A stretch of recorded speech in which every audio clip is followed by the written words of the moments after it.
Hi guys, I've been asked to make a short video presentation on how I flip my classes. This is not an easy task to do since I have only been flipping a short while. So here goes. A little bit about myself before we start. I own and run a private language school on the Greek island named Lesbos, situated near the Turkish border in the North Aegean Sea. In my school, our levels of learning are mostly tied to the Common European Framework Reference A1 through to C2 Proficiency levels. The majority of students are young learners of English, ages ranging from about 6 or 7 years old to about 14, 15 years old. But we do have a lot of adult learners classes too. For those YLE classes, we do use course books and we do prepare our students for testing via Cambridge English Assessment examinations. Personally now, I guess I've chosen to adopt a backward design planning method in preparing for my classes. That is, firstly, I look at the desired learning outcomes I want students to achieve. Then I see how I will gain evidence of their learning using assessment methods, and then and only then do I work out the details of a lesson plan which will promote this learning. As I have already said, I started learning about flipped learning just last year, so my work has been based on learning about this field first, and then implementing in small steps to gain experience. Last year I was lucky enough to be introduced to HyperDocs, which in short is digital lesson design using Google Apps. The basis behind using HyperDocs to plan your lesson is a 5-step planning process. So this planning process entails 1. Determine your objectives. Make sure what your learning outcomes and your aims and objectives are before you start. 2. Select which learning cycle you will use so as it is clear in your instructions. There are many types of learning cycles which we will discuss later. 3. Select your packaging. How will you be giving instructions? Will it be on paper? Will it be on a HyperDoc, Google Doc, a Hyper deck using Google presentation? Would it be in the form of a poster stuck on the wall? Select your packaging. 4. Build your workflow. Think about individual work, pair work, group work, small group work, etc. And 5. Design your HyperDoc. Make sure its presentation is interesting.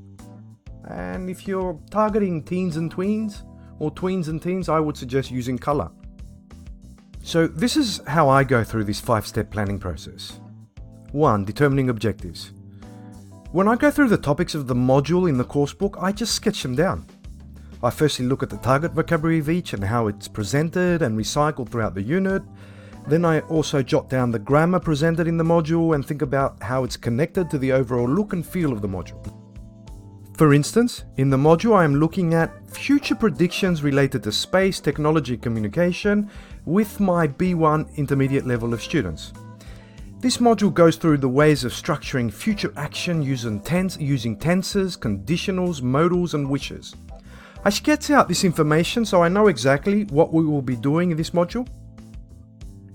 Secondly, the coursebook we are using these days has both a can-do statements of self-assessment at the end of the module, and it also has an extra self-assessment worksheet which is very analytical of what the expected outcomes of student learning are.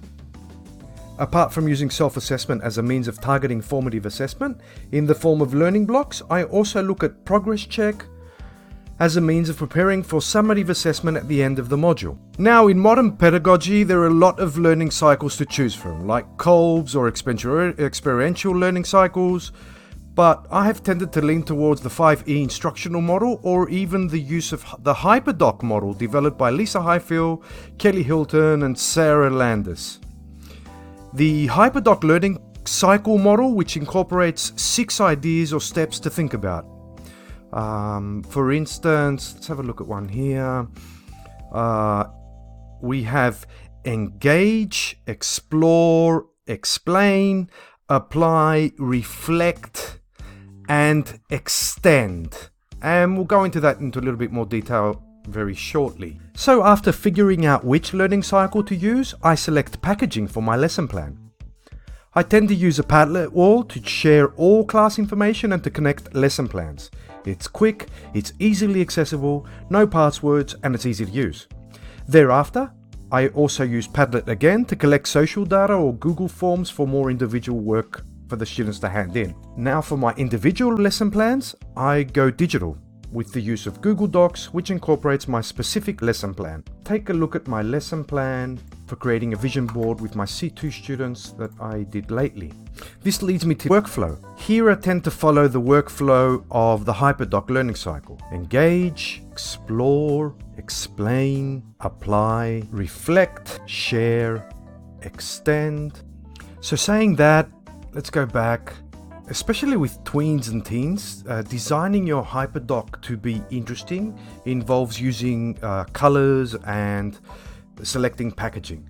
Luckily here there is a lot of ready-made HyperDocs out there by professional educators which have a mindset of sharing. So a lot of K1 through K12 educators from the States have a Facebook group where they share, and there are loads of ready-made HyperDocs for you to use and get ideas from sites like Pinterest.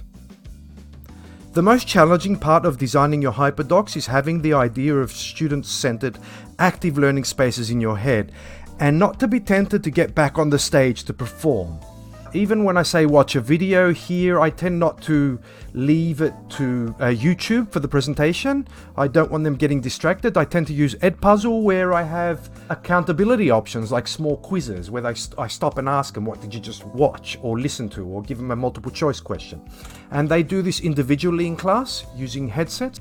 I tend to use group discussions a lot, or have individual tasks where I want them to write something down. Then I break it down into pair work, group tasks, and like I said, I use like Google Forms to get them actually to reflect on what they're learning. Something like using exit clips at the end of the lesson. Thanks for watching. I hope this video helps you get an idea of how I tend to use flipped learning in my classroom.